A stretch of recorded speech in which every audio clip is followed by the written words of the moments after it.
We have this idea for a sitcom. Half hour. The Rikers in space, their wacky Uncle Data, their little dog Worf. Two of us on like the Titan, on probably. The Titan. Being funny. Yeah. And we're dead serious. Yeah. We're married. We're married and...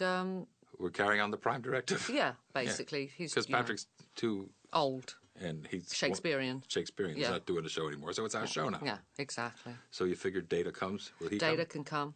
Worf? Geordie. Geordie. We could have them all, really, except old Baldy. Yeah. Right. But would they be regulars? No, they'd come in guests. No, we couldn't afford them as regular. Well, they haven't got any kids. No. Because she got married too late to have kids. No, but we could adopt, like, alien kids from other planets. Yeah, don't you think we'd... I don't want kids. You want to have kids I want a dog. I want a dog. Oh, you and your freaking dog. But then we'd have to act with kids. Yeah, but we wouldn't have to work every day then. There'd be kid stories. All right. I mean, we don't want a kid like Urkel. No. You know what I'm saying? Right. You want a kid like Michael J. Fox in the old days from that show. From Family Ties. The show will end with you playing the trombone every week. Do ba ba do ba ba do da da ba da ba da ba ba ba. Well, because if Kelsey... And you'll be working on your hair. You'll be in the bathroom. My hair. Right. Exactly. It's a great idea. All about the hair. I like it. Yeah. Have you seen Galaxy Quest? That's us, yeah. That's Galaxy Quest. There we are, Galaxy Quest. And the going out and saving the planet, that's the Rikers in space. That is exactly. That's to bring the thread back. So you know what? There it is. It's Star Trek meets Galaxy Quest. Yes, that's the way we pitch it to the studios. That's a good idea. We've got it planned. It's a half hour, though. Isn't it a half hour? Yeah, it's a half hour. Don't you want to see there's an it? audience? Yeah. Absolutely. Well, when the films hit, at the end of the series, Troy was involved with Worf. What were you thinking? Terrible. Please. Terrible choice. Anyway, so... The skin alone. I know, the teeth alone, really. But you think even stupid Klingons would have found dental floss by the 24th century, don't you? But anyway... but he was strong. He was, yeah. But I think it was roundabout... Was it First Contact? It was... No, because we didn't have much to do. We didn't have much to do. We were drunk. We were the great drunk scene at First Contact, but that was really you and Cromwell. We were assigned together at First Contact, but there was not much romance. No, there wasn't any romance until then there was this wonderful hot tub scene, Insurrection. It was the youthful energy coming up from the planet in Insurrection that kind of got our juices flowing again. Right. That kind of regenerated the relationship. And then obviously, and the fans always loved it. And then we pitched that we get married. Yeah, we wanted to get married. We always wanted to have the characters get married, and they scoffed at us. And then we got the script to Nemesis. They said. Pshaw, yeah. Then we got the script to Nemesis, and there in the front end, at least in the original script, was plenty of us getting married. Yeah, there was. And then the film itself... Mind you, considering it was our wedding, old Baldy never stopped yakking, did he, really? And it was our... would never shut up. Brent sang, you played trombone. We danced. Patrick. And I danced with Patrick. We shot a lot of weddings that didn't end up on the screen. One of my favorite memories with my two wives was in London at Chutney Mary's. Right. We went to dinner. I went to dinner. Marina and my wife, Jeannie, are friends as well as Marina and I being friends, and my wife and I being friends. So it's an interesting triangle. So we were at dinner at this Indian restaurant in London. I was privileged to be with the two most beautiful women in the restaurant, and it was slow night. Everybody got recognized, and it was a great cross, art imitating life, imitating art, imitating life. Oh, it was a big thing. We were not the only ones there. There was that famous guy from John Lithgow was there. John Lithgow was there. Actually, I have to tell you a story. At a convention recently. You do the conventions? Yes. I had a picture of you and I together, the wedding picture, you and I together. That's what just referenced. And a fan, who obviously wasn't a big Star Trek fan, came up, just wandering around, and she pointed to you and she said, I know who that is. Mr. Jeannie Francis. That's Jeannie Francis's husband. My biggest credit. Yeah. And best credit. Yeah. As ship's counselor, I recommend you get some sleep. Some honeymoon. We are friends. You know what? We all hit it off immediately. Yeah. Of course, like any family, there were, I remember having a little argument with one of the cast one time. I'd upset Dorney a lot. and I'd have to grovel and apologise because he's so sensitive.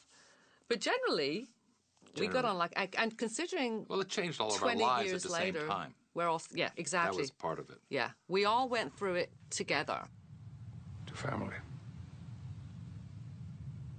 I know a lot of people think that because we were so close, and we were, and it's not BS, we really were close. And if we went to parties, by the end of the evening, we would always be in a group in a corner with our backs to everybody else. Much to our partner's chagrin. Yeah, excluding everybody apart from the cast, you know. And so we were very close and very cliquey. And very protective of And very protective of each other. And I think there was a little concern that possibly guest stars coming in would feel excluded, but it actually was the opposite. We kind of, as long as they could join in the fun, you know. There was a tone on our set there was that a you tone. either got or you didn't. Yeah, if you didn't get it, you probably would be miserable. We did send one director screaming into the night. Yes, who refused to ever come back because we were too rowdy.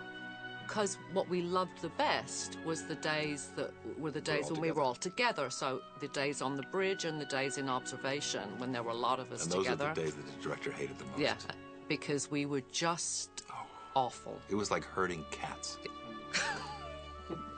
Really, wasn't it? Where's Marina? She's doing a lip sync. 20 minutes later. No, but even when we were all together on the bridge, and we're waiting to roll, and we're sitting in our chairs. I know. I know. Yak, yak, yak, yak, yak. And they're rolling. I know they're rolling. Let them call Let action. them roll. When they call action, we'll stop talking, yeah. Don't worry, number one. We'll still have you to bed, Ed, with plenty of time to spare. Thank you, sir. Where we will all honor the Betazoid tradition. Now, if you'll excuse me, I'll be in the gym. It was on in 120 countries. Mm-hmm. So, the second biggest convention in the world is still in Bonn, Germany. Germany. Which is a spectacular convention. It's like, when we go to that convention, we're the Beatles. Yeah. I mean, really, and it's all weekend. It's still wild, even in 2008. Yeah, and considering our show's been off the air for, yeah, 15 years? And they're still screaming our names, you know. It's absolutely amazing. It's amazing that these conventions still exist. It's the only place in the world where I am actually top of the bill ahead of Brent Spiner. She's big in Germany, Troy. The best question I was ever asked, you can't top this. Okay, the best question ever. Miss Sirtis, why is it that all the aliens on your show are humanoid in shape? To which I responded, well, when we start auditioning actors who aren't humanoid in shape, that will change. Very clever. Very clever. They have incredible mental discipline, clarity of perception. I did feel a certain sense of responsibility from being in Star Trek. Someone said to me, it's like, you know, being in Star Trek, first of all, you immediately become a part of, like, pop culture. Right.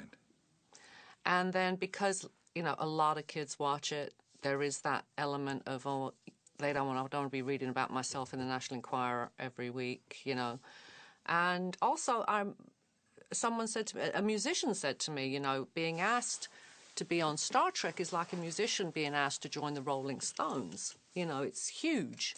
And I think that that's the part that I find it the hardest to get my head around, is the fact that we're part of this thing that will existed way before we came along and will exist way after we're gone.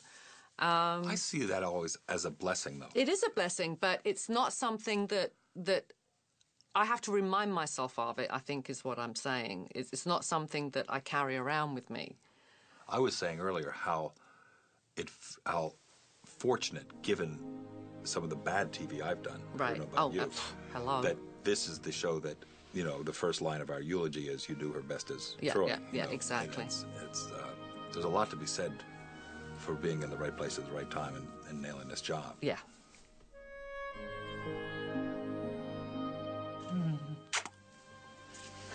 My Mzadi. My Zimbabwe.